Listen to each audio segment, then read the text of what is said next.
Hindi po si Spider-Man ang may gawa sa malasapot na network ng PVC pipes sa ilalim ng kalsada sa Paseco. Ito'y mga illegal na water collection ng mga water jumper sa lugar na bukod sa pagnanakaw ng tubig ay eksperto na rin daw sa pagnenegosyo. Kumikita kabuhayan, kayo dyan mga kuya ha? Jumper? Sounds familiar, di ba? Pero ang familiar na sa ating jumper ng kuryente, aba, applicable din pala pati sa tubig. At ang epekto, mga bahay at maging eskwelahan na wala na ng water supply. Meron na kami diyang malaking balde or ipunan ng tubig na pinupuno yon pagka madaling araw ng aming nagbabantay dito. Dahil sa kakulangan ng tubig ang mga comfort room sa bawat floor ng eskwelahan, nagsimula ng umalingasaw.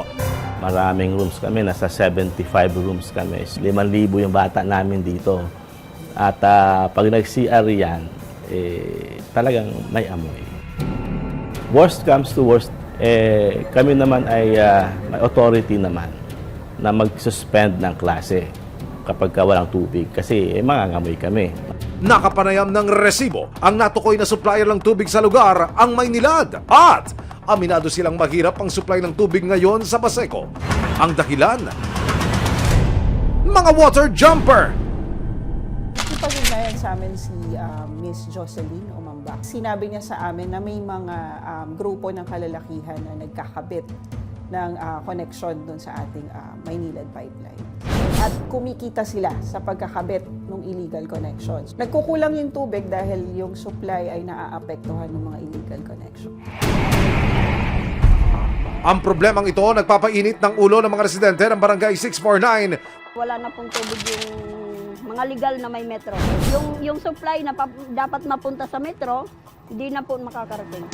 Nito lang May 20, 2024, isang tanod ang nakasaksi sa ginagawang jumper ng not 1, not 2, or 3, but 7 people. Dumaan po ako, may mga radyo kasi silang dala. So pinicturan ko sila sa may butas kasi makikita sa butas. Nagpanibagong butas po sila. Nangyari po yun, marami na palang butas sa ilalim, nagdadagdag sila ng butas kasi may nilatag silang panibagong butas. Dahil sa nasaksihan, tumawag si Jocelyn sa Maynilad at sa Paseco Police Station para isumbong ang iligal na gawain ng mga taong ito. Kasi ginagawa ko nila, papasok ko sila sa ilalim ng imbornal, pati yung mga tinakpan ng mga Maynilad, hukain ulit nila yun, itutusok ko nila doon yung illegal, tapos gagamit sila ng jet pump para usip-sipin lahat ng tubig. Dagdag pa ng mga pulis, matagal na raw itong modus ng grupong ito at kahit na anong huli, mahusay raw talaga silang tumakas! Matagal na namin problema yan. Karamihan po ng aking barangay, buong barangay ay mahina po yung tubig. May 20, 2024, nagsagawa ng operasyon ng Paseco Police Station at ang Maynilad. Ang mga suspect na nag-aala water bender sa pagnanakaw ng tubig, tuluyan na nga bang lulutang? Nandiyan ngayon, nag-going, pagkatap na naman ng illegal na tubig, di ba? Put them under arrest and see to it na yung serve natin ang kanilang karapatang patao, ha? Let's go. Sumugod na ang mga pulis sa lugar kung saan namataan ang mga suspect. Pagdating sa area, Sama yung dalawa, sige, sumama kayo dalawa. huli on the spot ang 7 lalaki. At na-recover din ang mga gamit nila sa pagja-jumper. No more under the kalsada operation para sa inyo. So, marami tayo dito nakuha mga ebidensya, pati yung mga radyo. However, sana bro, tigil nyo na to. Kasi pati ispilahan, wala ng tubig. Dinala agad sa custodial facility ng Paseco Police Station ang 7 lalaki. Habang sinimula naman ng Maynilad ang pagpapalit sa mga main pipe na nabutasan. Kitang-kita ang mga binutas ng grupo sa mga linya ng Maynilad. Makikita rin ang mga PVC na illegal na nakakabit sa main line. Dito raw sa ilalim ang lagusan na nilulusutan ng mga nahuli sa pagkakabit ng kanilang jumper. Ayon po sa impormasyong ating natanggap mula sa Manila Police District, isa ho ito sa mga nilalagusan ng mga suspect. Kasya ba ho ba sila din? Yes sir, kasya po sila kasi ito tinambakan na lang po ngayon to. Oo. Para magmukhang hindi sila kasya. Pero kaya wasak na po yan eh. Dire-diretso na po sila rito.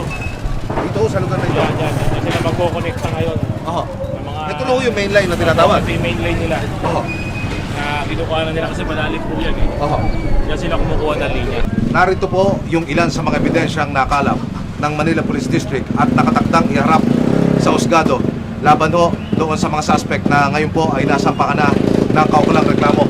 Ito lang ho yung pagpapatunay na hindi raw basta-basta ang grupo, organisado at sistematiko ang kilos. Merong water pump, merong mga two-way radio rito, pati ho yung tools, hindi basta-basta. Kapitan, itong mga pump na ito, ano ho ang silbi nito? Ito po yung ginagamit nila at saka yung mga nagpapakabit ng illegal connection para mas malakas yung buga ng tubig sa kanila. Ngayon, Kapitan, kung humigop na ng tubig itong pump na ito, bumomba na, ano ngayon ang epekto doon sa mga lehitimong nagbabayad? Wala na pong tubig na lalabas sa kanila, umihina na yung presyo. Kasi nakukuha na ho nito papunta sa mga illegal connection na nagpakabit. Kinilala ang mga suspect na sina Jerry, Antonio Brando, Alfred Aldrich, Vince at Marco, hindi nila tunay na pangalan.